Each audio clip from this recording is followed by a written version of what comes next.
Well, good day, YouTubers. Got something different for you today.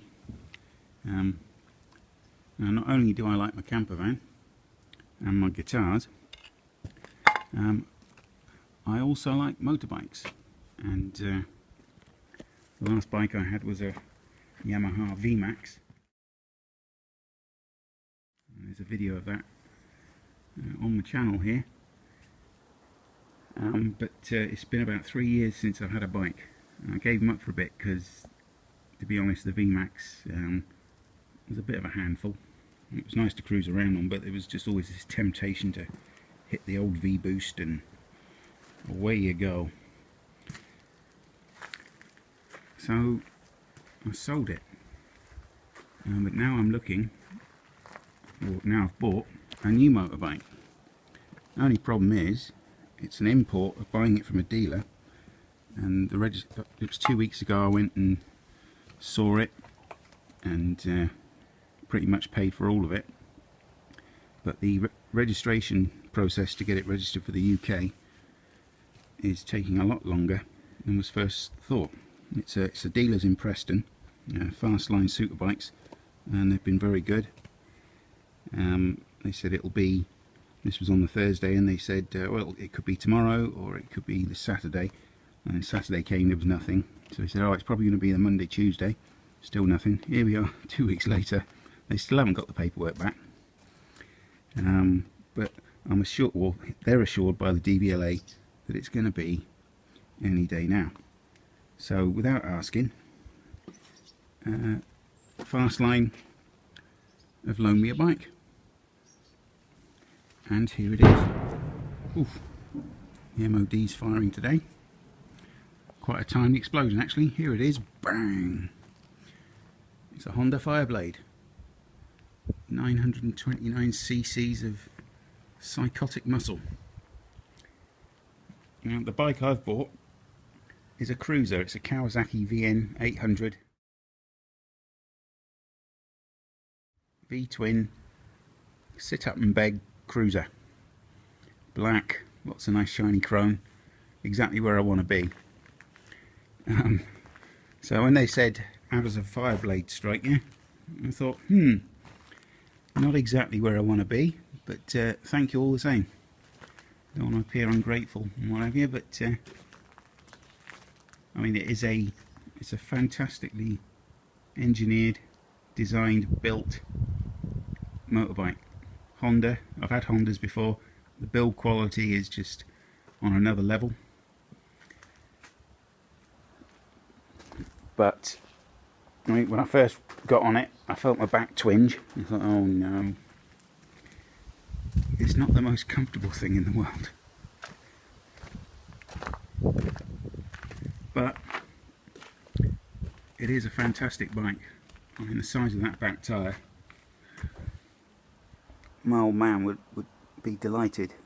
He was into his bikes, British stuff, and when the Japs came along and the back tyres started getting bigger and bigger, he was just like over the moon. He has a thing about big back tyres. I mean, it's huge. I'm not sure what size it is. It's a Continental, and it is big. Can't see the size, but the engine in it, it's more than my meagre skills could ever want to use, and it's more than my pitiful little brain could process. It's just so blindingly quick. I mean, it revs to 11,500 before it hits the red line, and up through the gears I thought I'd give it a go, and I went up to 7,000, and I mean, time was changing, you know. I couldn't keep up with it. So it's a very beautiful bike, but it is not where I'd want to be. I want to be sitting there futting along. That's futting along, by the way.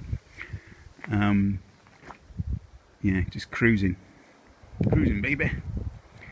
The first time when I rode it back from Preston to Cumbria, it became very painful to change gears. The clutch, my clutch hand, left hand, and the wrist was like seizing up. So I was actually dreading changing gear, but I haven't ridden it for a couple of days, and it was a nice day today. It's starting to get a bit cloudy and windy, but my wrist and my body seems to have got used to it, and it's actually, well, I mean, it's comfortable for a sports bike.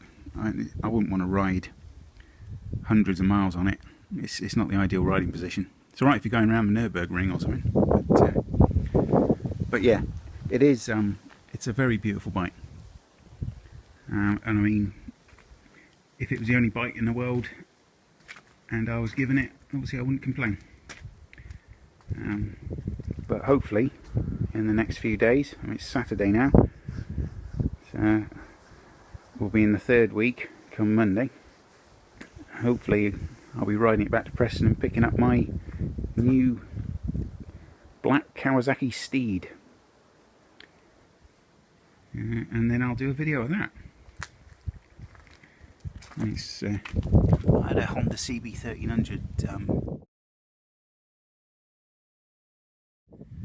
SF, I think it was, which is the Japanese import, not the British market one, and that had Nissin calipers on it.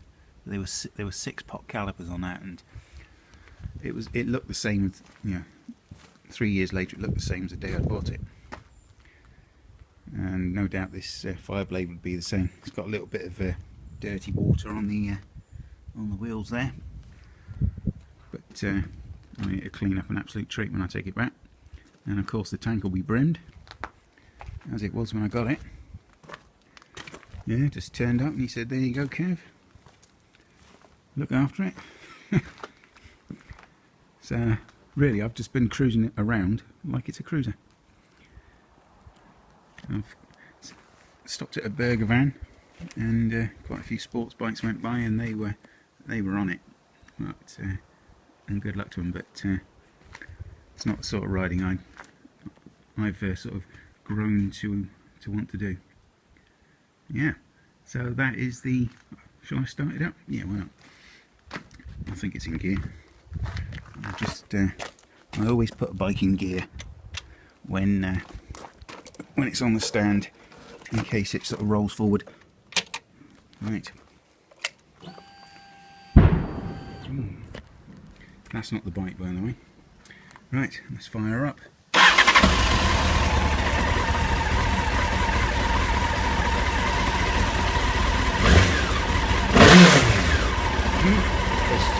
It's mental.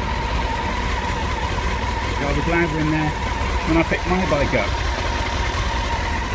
Yeah. There you have it. Favourite bit of mine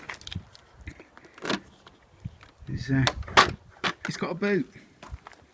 I won't show the name and address on there. It's actually got some old bills of the previous owner, which I don't think Fastline know about, so I'll show them that. Yeah. I mean, it's been a privilege to borrow it, and nice to be back on the road again. It sort of all came back nice and quick. So there you have it. 2001 Honda Fireblade 92, was it a CBR RR 929 cc's. Mental. Ta-da.